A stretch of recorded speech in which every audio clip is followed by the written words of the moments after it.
Hello, and welcome to Intro to Operations, the series where we will walk through the most basic of PvE content for those of you just looking to get your toes wet in the PvE scene.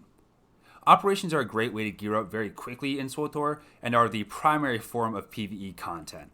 So if you're going to be a rated R PvE superstar, this is where we're going to start off. In this episode, we're going to cover Story Mode Karagga's Pavas. It's one of the easiest raids in the game and a great place to run your first operation. The recommended composition for running this raid is going to be 1 tank, 5 DPS, and 2 heals, but if you run the traditional 2 tank, 4 DPS, that's perfectly fine too. The first boss you're going to encounter is going to be Bonethrasher.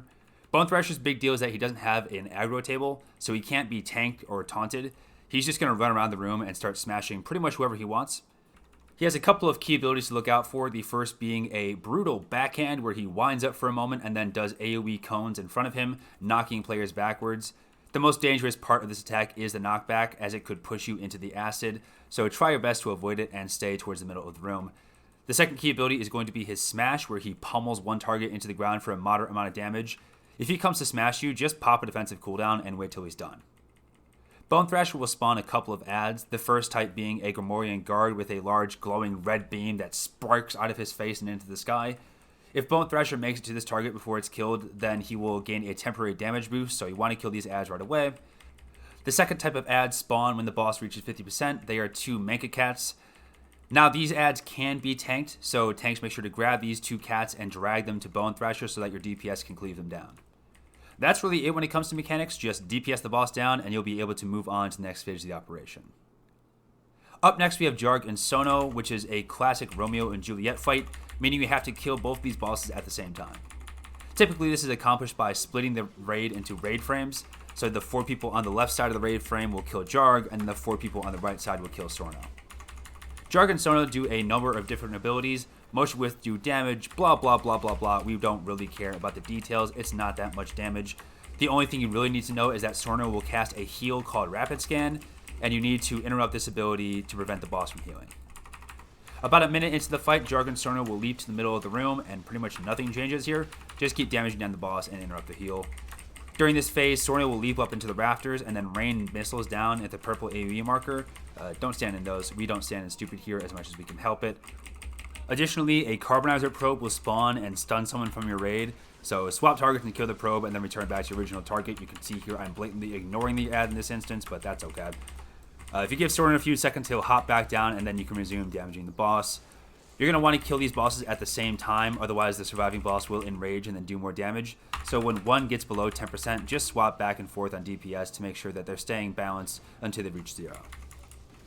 As you progress to the next boss, you're going to need to note a couple of things here.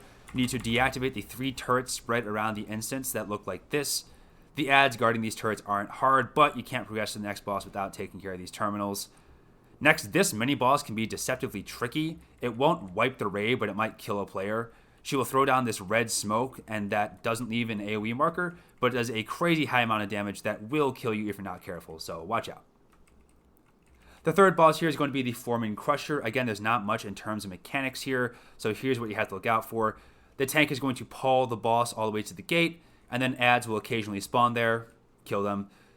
When the Foreman Crusher enters a frenzy, he's going to do a lot more damage, so the tank should pop a DCD here. And the boss will occasionally jump to a ranged target and start to smash them. At this point, the tank just needs to taunt the boss and bring him back over to the door. Finally, the boss will throw massive rocks into the air, and the ranged classes just need to look out for that. Just watch your feet for the AoE markers and don't stand in stupid.